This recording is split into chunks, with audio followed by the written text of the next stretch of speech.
మీ అందరికీ తెలియదు ఏంటంటే నేను రాజు గారిని నేను అంకుల్ అని పిలుస్తాను. ఎందుకంటే నేను 8th 9th క్లాస్ ఉన్నప్పుడు మా నాన్నగారు రాజు గారు కలిసి సినిమాలు చేసేవాళ్ళు. అలా తీసిన ఒక సినిమా తొలి ప్రేమ. సో అప్పుడు సినిమా రిలీజ్ అయిన ఫస్ట్ డే హిట్ తర్వాత మా అందరము ట్రైన్లో వెళ్ళాము తిరుపతి. అప్పుడు అక్కడ మా ఇద్దరు కొంచెం బాండ్ ఏర్పడింది. ఆ తర్వాత వచ్చాక నేను కాలేజ్ బంక్ కొట్టినప్పుడల్లా నేను ఇలాగే దొరికిపోతుండేవాడిని. ఒక ఇన్సిడెంట్ ఇంకా నాకు బాగా గుర్తుంది. సంజయ్ థియేటర్ బయట రోడ్లో మీరు ఇటు సైడ్ వస్తున్నారు కార్లో, నేను ఇటు సైడ్ ఒక బైక్లో వెళ్తున్నాను. సినిమాలో ఒక హీరోయిన్ చూసినట్టు లుక్స్, అంత బిజీ రోడ్లో ట్రాఫిక్లో మీరు నన్ను చూడడం, నేను మిమ్మల్ని చూడడం చూసి నేను భయపడిపోయి మీకు కాల్ చేసి అంకుల్ ఇంట్లో చెప్పకుండా చెప్పడము, థ్యాంక్ యూ మీ ఇంట్లో చెప్పలేదు, మీరు చెప్పుంటే అప్పుడు నాకు పగిలిపోయి ఉండేది. సో అది మా ఇద్దరి మధ్య ఉండే బంధం. సో ఆ తర్వాత కలిసి నేను హీరో అయ్యాను, తను ప్రొడ్యూసర్ అయ్యాడు. అండ్ అంకుల్ ఫస్ట్ మీ ఇండస్ట్రీకి వచ్చింది నాకు గుర్తున్నంత వరకు మీరు హీరో అవుదామని వచ్చారంట, కరెక్టా కాదా? ఒక సినిమా స్టార్ట్ కూడా అయింది, మధ్యలో అయిపోయింది. ఇది కరెక్టా ఫాల్సా? కాదు, ఫాల్స్. పక్క ఫాల్స్. ఓకే, మీ ఫస్ట్ సినిమా దిల్. ఆ సినిమా స్టార్ట్ ఎలా అయిందంటే అప్పటికి ఆది ఇంకా రిలీజ్ అవ్వలేదు, జయం రిలీజ్ అవ్వలేదు. వినాయక్ గారిని మా నాన్నని హోటల్లో కూర్చోబెట్టి ఎప్పుడు సినిమా రిలీజ్ కంటే ముందే మీరు దాన్ని లాక్ చేశారు. అసలు మీ నమ్మకం ఏంటి, మీ ధైర్యం ఏంటి? రిలీజ్ కాకముందే అప్పటికి ఆది మూవీ రిలీజ్ అయింది, నీ జయం రిలీజ్ కాదు. అప్పటికి ఆది రిలీజ్ అయ్యి వినయ్ నేను బేగంపేట సైడ్ వెళ్తున్నాము, నీ జయం పోస్టర్స్ ఉన్నాయి. ఓకే.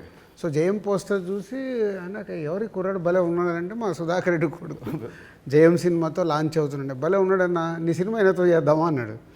వై నాట్, ఇమ్మీడియట్లీ నేను డాడీకి ఫోన్ చేసి ఆ మీటింగ్, నీ జయం రిలీజ్ కాకంటే ముందే మీటింగ్ చేసాము. సో దిల్తో మీ పేరు దిల్ రాజుగా అయింది. సో మీ ఫీలింగ్ ఏంటి? వినాయక్ గారు మేము మీకు ఇచ్చాం మా పేరు, లేదంటే మీ డబ్బులు పెట్టి మీరు మాకు హిట్ ఇచ్చారు కాబట్టి సొంత పేరు మీరు పెట్టుకున్నారా? అంటే జనాలు ఇచ్చారు అది. పోతే నీకు గుర్తుందో లేదో, ఆ దిల్ టైటిల్ మన దగ్గర లేకుంటే దిల్ పెడదామని నితిన్ అడిగినప్పుడు బూరుపల్లి శివరామకృష్ణ గారి దగ్గర ఆ టైటిల్ ఉంది. నేను వెళ్ళి అడిగి ఆ టైటిల్ తీసుకొచ్చాను, మాకు ఈ సినిమా బాగుంటుందండి అని. So thanks to Burupalli Sivaramakrishna గారు, ఆ టైటిల్ ఇవ్వడం వల్ల అది దిల్ రాజు అనేది బ్రాండ్ అయిపోయింది, ట్యాగ్ అయిపోయింది.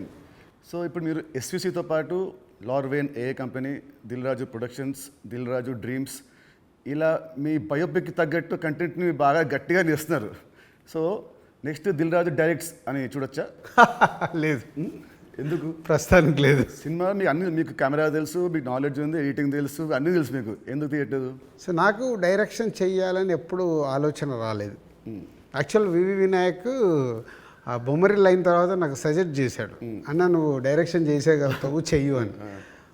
లేదు వినయ్ అని, లేదు నేను చెప్తున్నా కదా విను, వివి రాజేంద్ర ప్రసాద్ గారు లేక నువ్వు డైరెక్షన్ చేయగలుగుతావు, నువ్వు చెయ్యు అని.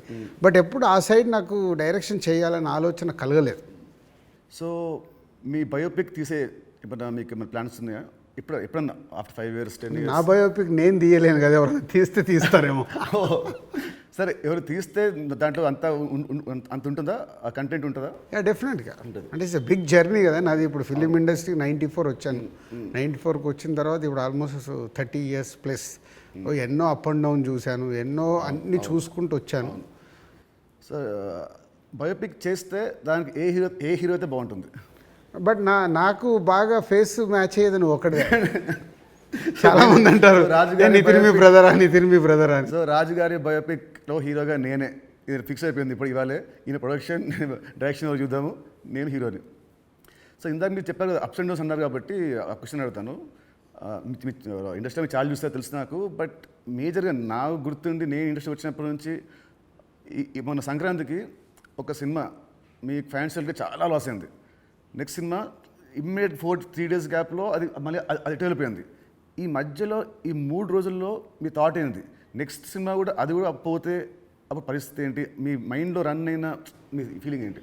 లేదు అంటే నాకు ఇప్పుడు 10th సినిమా రిలీజ్ అయినప్పుడు నాకు అర్థమవుతుంది ఫైనాన్షియల్గా ఇది డ్యామేజ్ జరగబోతుంది. సో అటు డిస్ట్రిబ్యూటర్స్ అందరు కూడా లోలో ఉన్నారు. పోతే 14th రిలీజ్ అవుతున్న సినిమా షూర్ షాట్గా సూపర్ హిట్ అని చాలా గట్టి నమ్మకంతో ఉన్నాను. అంటే 90% నీకు తెలుసు, నేను ఎడిటింగ్ రూమ్లో చూసినప్పుడే నాకు చెప్పగలుగుతాను సినిమా వర్క్ అవుతుంది అవ్వట్లేదు. అట్లా సంక్రాంతికి వస్తున్నాం అనే సినిమా మీద ఐఎమ్ ఫుల్ కాన్ఫిడెంట్గా ఉన్నాను. సో ఆ 3 డేస్ అదే ఎనర్జీతో ఉన్నాను. ఎస్, నో ప్రాబ్లం, ఒకటి వస్తుంది, ఇది ఎంత డ్యామేజ్ అవుతుంది, అది ఎంత రికవర్ చేస్తారో నంబర్స్ తెలియదు, బట్ అది మ్యాజిక్ అనేది ఇట్స్ ఎ మిరాకిల్. బట్ ఆ పీరియడ్లో యూఆర్ కాన్ఫిడెంట్ మళ్ళీ అసలు ఇది అయిపోయింది మళ్ళీ నేను అంటే ఒక సినిమా రిలీజ్ ముందు నాకు మేబీ నా సిక్స్త్ సెన్స్ కావచ్చు, చూస్తున్న కంటెంట్ వల్ల కావచ్చు, చెప్పగలుగుతాను 90% మిస్ అవ్వను.